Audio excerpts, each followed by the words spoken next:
हे जांभूळ पिकली बागाचा पिकला नाही तो आंबा. बाबा आई माझी बोलते लग्नाला 2 वर्ष थांबा.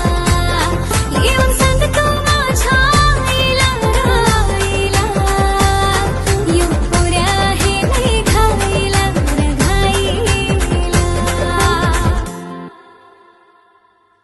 आगाग आई ऐकून घे, हात पोरीचा माझ्या हाताने दे. जावयासा तुम्हा भेटणार नाही गो, लगीन आमचं करून दे. अरे बाबा जरा डोक्याने घे, तुझी पोर माझे ताब्याने दे. दिली कशाची कमी पडून तर रोज मला तू सुनवत ये. हे चल चल आलो मी तुझे दारी, थांबले 12ची आगीन गाडी. पाहिजे मला ग तू पोरी, नाहीतर पळून मी नेईल चोरी.